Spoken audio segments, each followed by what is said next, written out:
pacote anticrime vai dar licença para matar? Ou é desse enrijecimento de leis que o país precisa? O pacote anticrime vai contra os direitos humanos? Esses são comentários populares que têm sido feitos em relação ao projeto de lei proposto pelo ministro da Justiça, Sérgio Moro. Sobre ele, eu converso agora com o deputado federal e doutor em Direito Penal, Luiz Flávio Gomes.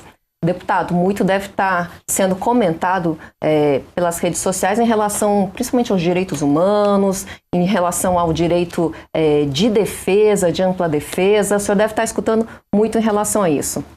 Isso, de fato, houve uma preocupação grande e muita gente começou a dizer que o pacote anticrime do Moro desrespeita direitos humanos. Em alguns pontos é verdade, porque o pacote veio com algumas inconstitucionalidades. Em outros pontos é ótimo. Por exemplo, nós acabamos de mencionar a questão de definir a competência da justiça eleitoral, justiça comum. Isso é urgente, é um bom ponto bom. O pacote do Moro também, por exemplo, criminaliza o crime de Caixa 2. Caixa 2, uso de dinheiro por fora em campanha política, tem que criminalizar, tá perfeito. Então, há muitos pontos positivos. Agora, também tem problemas, sim, tem inconstitucionalidades e outras estratégias legislativas equivocadas. Então, vamos lá. Por exemplo, um equívoco do Moro.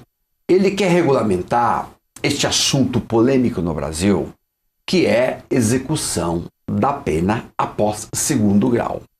Se nós temos que esperar todos os graus da justiça brasileira, que são 4, espero tudo ou depois do segundo grau eu já executo a pena. Bom, isto foi discutido no caso Lula. Como foi discutido no caso Lula, o Supremo acabou no final dizendo que tinha que cumprir a pena após segundo grau. Todo brasileiro hoje entende já desse assunto, sabe bem o que é a execução da pena após segundo grau. Bom, vamos lá. O que nós temos que fazer aí? Uma emenda constitucional que defina um ponto, só um pontinho lá. Porque a Constituição diz assim: considera-se culpado o condenado após o trânsito em julgado. É uma expressão técnica, esse trânsito em julgado, que significa o seguinte: bom, é a palavra final, trânsito em julgado. Acabou. Quando você diz transitou em julgado, acabou, é a palavra final. Isso tem que ser definido porque a Constituição escreveu trânsito em julgado e não nos diz o que é trânsito em julgado. Então, o que nós estamos propondo? Uma emenda bem enxuta, bem uma linha só, que é dar-se a coisa julgada após julgamento segundo grau. Ponto. Uma coisa bem enxuta, bem redondinha. Isto pode, porque estou apenas definindo o que está na Constituição, não estou violando cláusula pétrea. Então, isto temos que fazer. E o Moro, qual a proposta do Moro? Fazer isto por lei ordinária. Não, lei ordinária, a confusão continua, os ministros do Supremo não aceitam. Tem que ser por emenda constitucional essa parte. Então, há uma divergência então entre o que nós pensamos, emenda constitucional, para resolver o assunto definitivamente, e o que o ministro Moro pensa, ele propôs por lei ordinária, tá? Então, mas é um problema técnico. Só que é um problema técnico para resolver 1 milhão de confusão. E a gente continua com essas confusões no nosso país. Deputado, ainda em relação a isso, eu tenho uma pergunta do vereador Luiz Flávio, aqui da Câmara Municipal. Nosso xará. O seu xará. Ele diz o seguinte: como combater a corrupção e garantir a efetividade e respeito aos princípios constitucionais de ampla defesa e presunção de inocência? Todas as duas coisas nós temos que fazer. Não tem jeito. Nós temos que combater a corrupção, mandar esses ladrões todos corruptos aí para onde tem que ir, ou perde o cargo, mas tem que recuperar o dinheiro do cara. O roubado tem que ser devolvido. Isso é regra básica, e eventualmente pode até ir para a cadeia. De outro lado, isso tudo tem que ser feito dentro da lei. Se eu não faço dentro da lei, anula tudo, volta a zero e o sujeito fica numa boa sem responder por nada. Então, as duas coisas, Luiz Flávio, nós temos que observar. Combater a corrupção, respeitar as regras, a lei, a Constituição, respeita direitinho. E é o que vem sendo feito de um modo geral. Num caso ou outro, que os juízes acabam abusando e então existem problemas. com o processo. Mas, em geral, é assim que se faz e as pessoas, muitas estão na cadeia porque foram bem julgadas corretamente, julgadas de acordo com as provas do processo. Tem mais uma pergunta aqui, que é do Alex Miranda, ele é advogado e morador do Parque dos Sinos. Ele diz o seguinte: as propostas do ministro podem ter dificuldade de serem aprovadas, considerando que alguns parlamentares podem interpretar que as ideias do ex-magistrado têm aspecto julgador e não da presunção de inocência. Isto é verdade. Muita gente ainda encara o Moro como aquele juiz da Lava Jato, que foi um juiz rigoroso, firme. Então, muita gente não aceita nada do Moro, dizendo que ele foi um burlador da lei na Lava Jato. Né? Mas nem tanto ao mar, nem tanto à terra. Devagar. Depende da ideia. Coloca no papel. A partir do que você coloca no papel, eu discuto e eu concordo com ele em algumas coisas. Repito, criminalização do Caixa 2, definir competências de justiça eleitoral, justiça comum, tá bom, tá correto. Outras coisas são inconstitucionais, outras coisas não é da via que ele pensa, mas é da outra via, como é por emenda constitucional. Então, ideias, o mundo das ideias, ok, tem a virtude que é de proporcionar o debate. Aí cada qual vem com o seu ponto de vista, tem coisas boas, coisas ruins, outros vamos aprimorar, vamos dialogar. Por enquanto, o projeto Moro está na fase do conflito total. Ele propôs uma ideia e todo mundo vem no conflito. Conflito natural, isto é importante, o conflito. Tem que ter o conflito para surgir o diálogo. A partir do diálogo, entendendo o ponto de vista do crítico, você às vezes dá razão para ele e às vezes tem razão a proposta do Moro. Depende de cada caso. Eu tenho posicionamentos praticamente já inteirinho. Então, execução da pena após segundo grau, eu digo, não é por lei ordinária, é por PEC.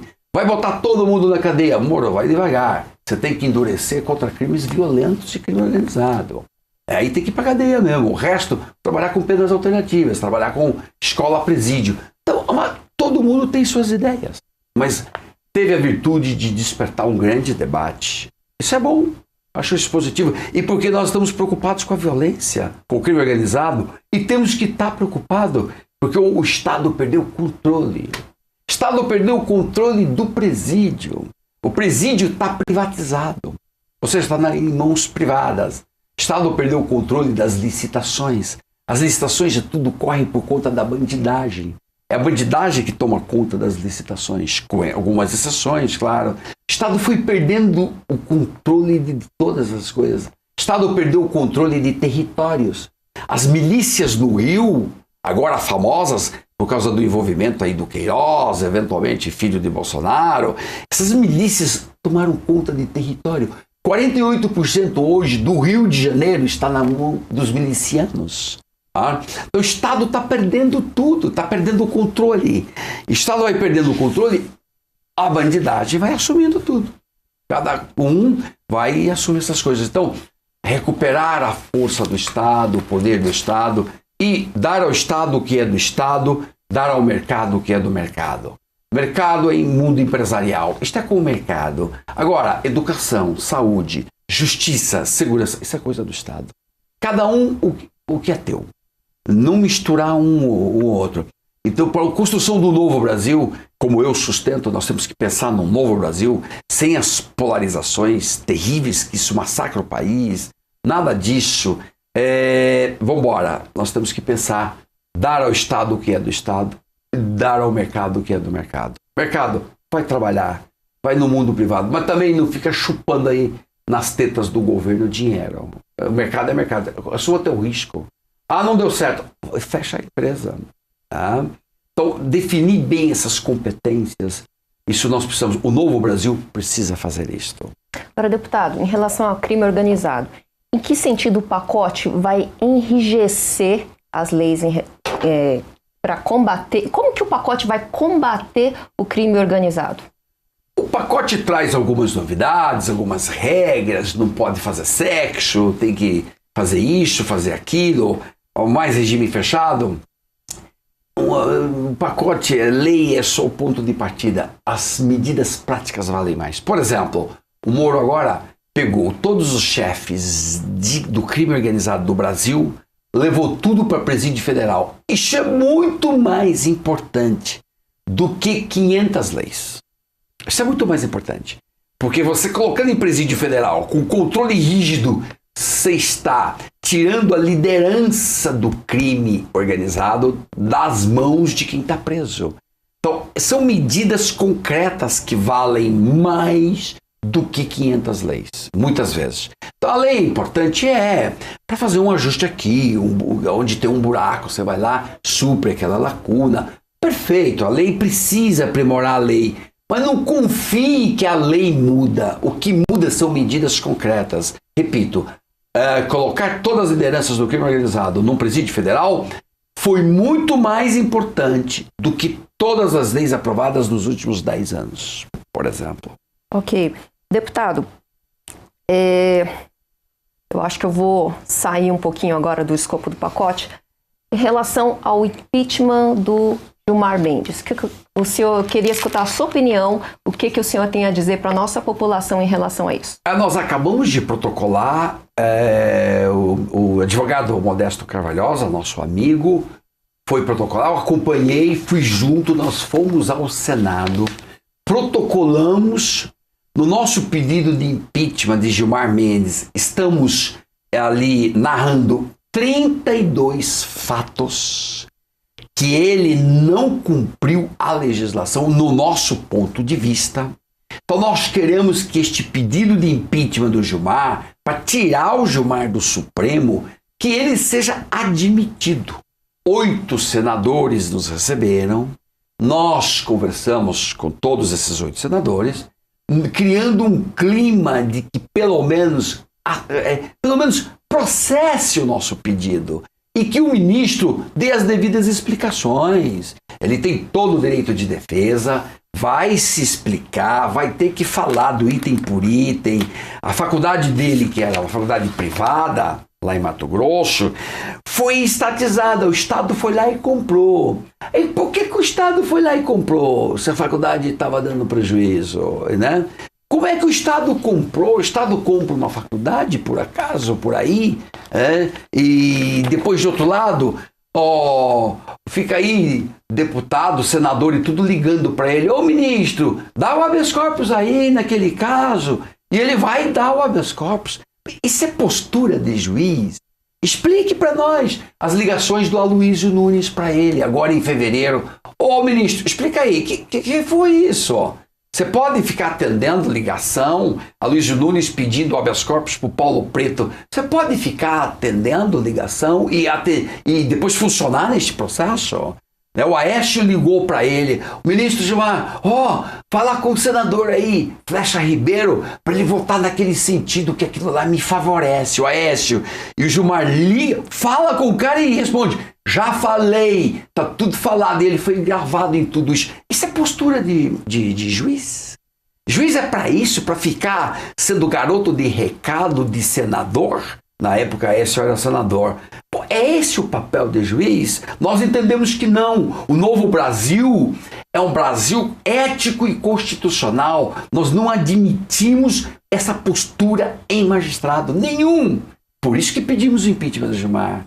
Então não é por incompetência do ministro, ele tem bons votos, ele decide bem, ele sabe muito, Gilmar. Ele entende das coisas.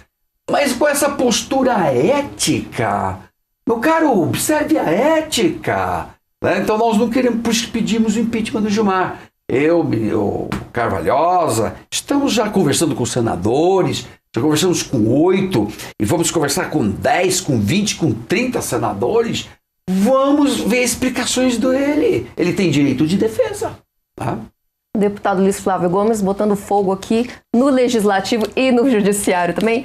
Deputado, o senhor publicou um artigo no mês de fevereiro em relação ao pacote anticrime, que pode afetar o senador Flávio Bolsonaro. Eu queria que o senhor comentasse sobre isso. Isto é exatamente o tema da competência eleitoral e Justiça Federal.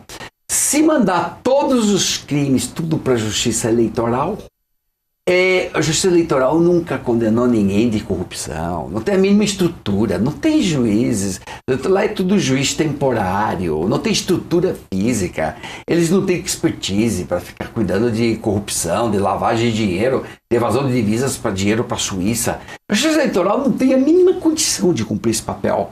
Então, se a proposta do Moro for aprovada, o que é federal vai para o federal, eleitoral vai para o eleitoral, até no caso Flávio Bolsonaro. Claro, não interessa quem é o réu. Para nós não importa quem é o réu, porque para nós é erga omnes, ou seja, contra todos. Contra todos. Essa é uma postura ética nossa. Não importa se é o Flávio Bolsonaro, se é o Lula, se é Aécio Temer, não importa quem é. Tem problemas? Houve desvio de dinheiro público? Meu caro, nós vamos aqui te processar. Dá o direito de defesa e quando tem provas, tira esse cara, elimina o cara do jogo. O Eduardo Cunha já tá preso, Lula tá preso, tira o cara do jogo, né? Tira do jogo político e devolve o dinheiro. Ladrão tem que devolver o roubado. Isso é uma regra importante para a gente insistir. Aí é um ponto que eu acho que o pacote do Moro tinha que ser mais forte em devolver o dinheiro roubado, porque essa pena de empobrecimento é uma pena dura demais. Porque o ladrão que pratica corrupção, ele quer grana. Tudo ele quer ganhar sem trabalhar. O vagabundo quer ganhar sem trabalhar. E aí, meu caro, você fala, tira dele o dinheiro. E para ele é uma pena muito dura. Ainda em relação à devolução do dinheiro, qual é a sua opinião em relação a uma possível criação da Fundação Lava Jato, que os operadores, o pessoal, a equipe da Lava Jato está propondo uma fundação para administrar o dinheiro que é fruto, que seria um retorno do dinheiro desviado da Petrobras, e a gente está vendo todo um desenlace isso da Procuradora-Geral da República tentando anular essa possibilidade de criação da fundação. Qual a sua opinião em relação a isso? Não, eu acho que não. Eu não criaria, se eu fosse um procurador da República, eu não criaria fundação nenhuma, porque não é a função do Ministério Público distribuir dinheiro para ninguém. Essa não é a função dele, né? Mas, ao mesmo tempo, um dos casos mais mal explicados em toda a nossa mídia nos últimos tempos foi esse. Sabe por quê? O dinheiro era dos Estados Unidos. Quem doou foram os americanos. Né? Da pena que a Petrobras pagou nos Estados Unidos para a justiça americana, a justiça americana pegou 80% e disse, olha, vou devolver para vocês no Brasil para vocês fazerem aí uma aplicação social desse dinheiro. Dinheiro dos Estados Unidos. Já está em conta bancária no Brasil. Então, o que o MP quis fazer foi o seguinte, bom, já que os americanos querem dar o dinheiro de volta para nós, vamos dar uma aplicação boa para o dinheiro. A intenção é boa, correto, ninguém está contra a intenção aqui. A forma foi complicada, não tem fundação do Ministério Público e tal, mas o dinheiro não é da Petrobras. A Petrobras pagou como multa, acabou. A Petrobras pisou na bola como instituição, organização, não fiscalizou seus diretores que estavam todos roubando. Então faltou fiscalização dentro da Petrobras. Por isso que a justiça americana condenou eles. Eles teve que pagar a multa lá. Aí, então o dinheiro está parado agora, está na conta e o dinheiro fazendo falta para o Brasil. É importante que a gente, tão urgentemente, regulamentar isso, regulamentar. Olha, quando um país doa dinheiro para o Brasil, para aplicação social, quem vai, qual instituição, com que transparência, com que critérios você escolheu as pessoas beneficiadas, houve jeitinho, houve sacanagem, houve corrupção. Nós temos que botar o dedo nisso, regulamentar isso urgente, urgente. Tem alguns fundos já no Brasil, fundos, por exemplo, de dinheiro aí de meio ambiente, etc. Existe um fundo, não tem fiscalização, ninguém sabe que dinheiro entrou, de onde entrou, para onde foi, se você beneficiou algum parente, alguma ONG de seu parente. Então, isso tudo tem que ter uma regulamentação urgente. E urgente, antes que os americanos puxem o dinheiro de volta. Porque se eles puxarem o dinheiro de volta, 2,5 bi, perdemos 2,5 bi de ajuda. Já imaginou na escola o que nós faríamos na educação com 2,5? Eu pegaria toda essa molecada, 20 milhões, não trabalha nem estuda. Joga em cima deles. Ajuda essa turma, pelo menos. Esses doidinhos não saem por aí matando como Suzano matou. Se aquele menino estivesse na escola, ele não estaria dando tiro em Suzano. E o dinheiro está aí, só faltam ideias boas e boa vontade de usar bem esse dinheiro. Então, isso é o novo Brasil. Nós temos que reconstruir o Brasil. Essas coisas todas têm que ter ajuste, mas tudo urgente, é para ontem. Para ontem o Brasil não tolera mais, não suporta mais tanto desmando e tanto desgoverno. Se continuar desse jeito, nós vamos pro buraco. Ninguém quer o Brasil no buraco, mais fundo. Já está no buraco. Não queremos mais fundo. Porque aqui tem uma historinha boa, uma frase boa. Se você está na tua vida, se você está no buraco, a pior coisa que você faz é continuar cavando. Se você está no buraco e continua cavando, você está entrando mais fundo. Então não fique cavando a terra quando você já está no buraco. Então é isso que nós não podemos. Vamos ajustar esse negócio tudo, vamos propor leis. Deputado, em poucas palavras, agora a gente está infelizmente chegando ao final do nosso programa. O senhor está otimista em relação ao pacote anticrime? Eu sou um pessimista esperançoso. Eu tenho pessimismo das propostas, em geral, das soluções. Ao mesmo tempo eu tenho esperança de que pode mudar. Então, o que isso significa? Você vê as coisas com cautela, as propostas, tenta melhorar, ajustar aquilo que realmente funciona, né? E aí isso nos dá esperança de luta e dá sentido para a vida. A esperança de que pode mudar. Se não é boa a proposta, não é 100% o que a gente quer, vamos melhorar. Naquilo que você discorda, propõe alternativas. Não precisamos tirar o Brasil do buraco. E a violência e a insegurança é um buraco do Brasil. Então eu sou pessimista em relação à proposta, em vários pontos, mas eu tenho esperança de que nós vamos melhorar, que vai ajustar e que nós vamos chegar em pontos de equilíbrio. Urgente, urgente, urgente. O Brasil também não dá para esperar muito mais tempo. E vamos para um novo Brasil. Novo Brasil é o que nós precisamos. Vamos fazer 200 anos agora, em 2022. Nos 200 anos, nós temos que comemorar um novo país, um novo Brasil. Todo mundo na escola, por exemplo. Isso é uma revolução. Deputado, suas últimas considerações, uma palavra final. Vou pedir para o senhor olhar para aquela câmera ali e falar agora, especialmente para o povo de Jacareí, que quiser saber mais, quiser conhecer mais as suas propostas.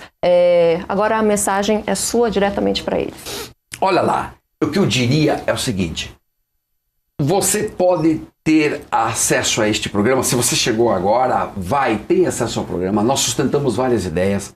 Estamos discutindo o pacote do Moro. Tem coisas importantes no pacote do Moro. Tem coisas inconstitucionais. Mas nós vamos aprimorar muitas coisas dentro do parlamento. Hoje eu sou deputado, estou na CCJ, vou contribuir para esse debate. Nós temos que refazer o Brasil. Novo Brasil. Sem polarizações. A polarização e o ódio está levando o Brasil para o abismo.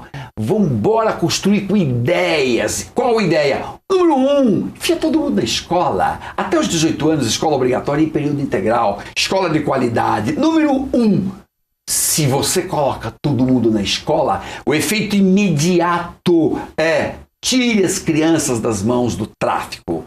Tire as crianças das mãos do tráfico. Não deixe criança dando tiro em escolas e matando meninada na escola. Então isto é urgente, urgente, urgente, mas nós temos que estar juntos. Me siga nas redes sociais, Luiz Flávio Gomes, você pega lá o meu nome, joga no Google, você vê todas as minhas redes sociais e aí nós vamos juntos. Me acompanhe, Instagram, Face, Twitter, YouTube, estou em tudo, estou em todos os lugares. Vamos juntos, novo Brasil, nós temos que construir. Eu te deixo a palavra final. Meu propósito é de trabalhar. Eu não estou ganhando R$1 para ser deputado, eu renunciei ao meu dinheiro, ao meu salário de deputado. Não tenho R$1 como deputado, então eu estou para contribuir. Me acompanhe, estamos juntos. Vamos embora, vamos reconstruir esse país. Eu vou pedir para a técnica colocar ali os contatos do deputado, A gente tem Dep Luiz Flávio Gomes, @câmaralegbe.leg.br, professor luisflaviogomes.com.br. O deputado superativo aqui nas redes sociais, você pode conferir pelos endereços que foram dados aí na sua tela. Este foi o TV Câmara Entrevista de hoje, esclarecendo alguns pontos polêmicos do pacote anticrime com o jurista e deputado federal Luiz Flávio Gomes. Se você gostou desse programa, acesse o nosso canal no YouTube, youtube.com/TV Câmara Jacareí. Você também pode curtir e compartilhar a nossa página no Facebook, facebook.com/TV Câmara Jacareí. Continue ligado na TV Câmara, a TV pública da cidade, e eu te vejo no nosso próximo encontro semana que vem. Um forte abraço e até lá!